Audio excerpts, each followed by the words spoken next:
This is lesson 4, end of sentence commas.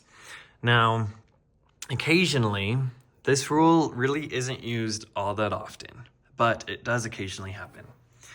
Occasionally, there will be extra information at the end of a sentence about a noun. This information should be separated by a comma.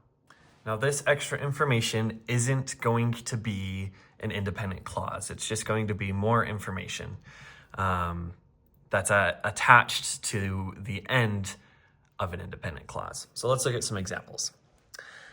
She bought a new car, a shiny red convertible. Well, if I was to find the independent clause in here, I need to start with finding a verb. She bought a new car. Well, a verb is an action or a state of being. What's the action? Well, bought. That's the verb. And then who or what bought? Well, she did. Now, because I know that the rule that I'm focusing on is the end of sentence comma, that shows me that this comma is simply just separating extra information from the rest of a sentence. Technically, I could get rid of this information, put a period there, and just say she bought a new car. So I'm going to circle the extra information, and then I'm going to draw an arrow to what that extra information is about. Obviously, a shiny red convertible is information about what that car is. Let's look at this one. The concert was amazing, comma, a memorable experience for all. Well, I know that the rule that I'm focusing on is using a comma to separate extra information at the end of a sentence.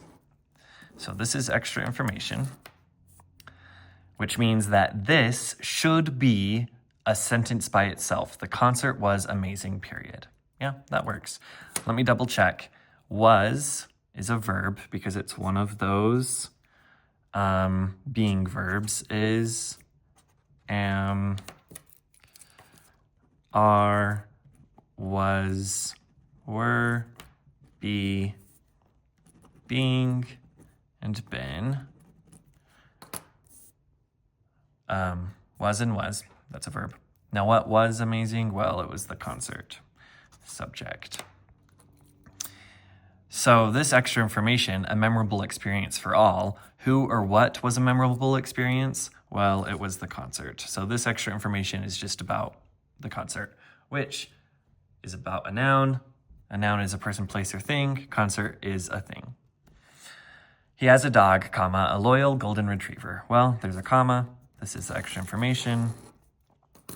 He has is a helping verb, but it's considered the verb for this sentence. He is a subject. What is this extra information about? A loyal golden retriever. Well, obviously it's extra information about what that dog is. I have a new job, comma, a position at a tech company. Well, extra information after the comma to end the sentence. This is extra information about the new job. I is the subject. Have is the verb.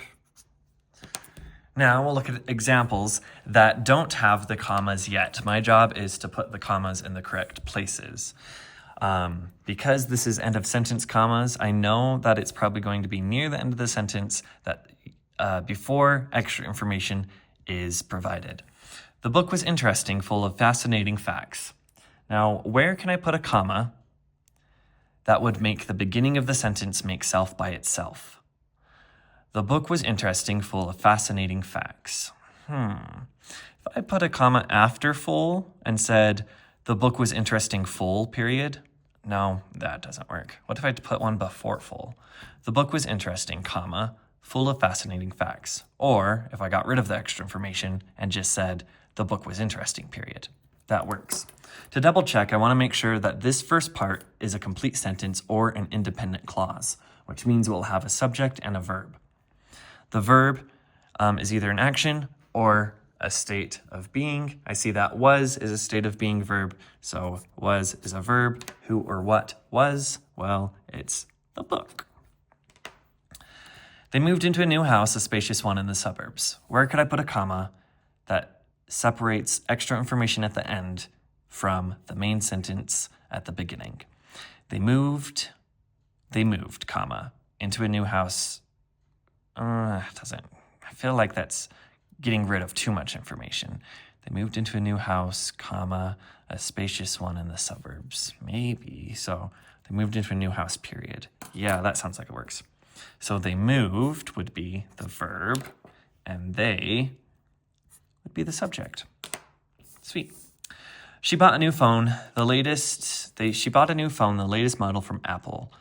She bought what? A new phone, comma, the latest model from Apple. Does that work? If I just said she bought a new phone, period. Yeah, that works. What's the action verb? Well, bought is something that I'm doing, so that's a verb. Who or what bought? Well, that's the subject. I visited a museum, one dedicated to modern art. I visited, comma, a museum, no, that doesn't sound right. I visited a museum, yeah. So, could get rid of this extra information and just say, I visited a museum. Double check with the subject verb. Visited is something that I'm doing, so that's the verb. Who or what visited? I did, so that's a subject. Last one. He moved into a new house, a spacious 3-bedroom home. He moved into a new house, a spacious. He moved into a new house. Yeah, he moved into a new house. And then to double check, what's this first part? Moved is the verb, because that's something he's doing, and who or what did the moving? He did. So, he did. Okay, this is the rule for end of sentence, comma. If there's a comma at the end of the sentence, usually the information after it is just extra information about something. Oh, I forgot to draw a circle. Or extra information, draw an arrow. What was full of fascinating facts? The book was. What was a spacious one in the suburbs? It was the house. What was the new phone? What was the latest model from Apple? It was the phone. Museum, I visited a museum, one dedicated to modern art. What one was dedicated to modern art? It was the museum. He moved into a new house, a spacious 3-bedroom home. What was a spacious 3-bedroom home? The new house. So just extra information about a noun that's in the main part of the sentence. That's the end of sentence, comma.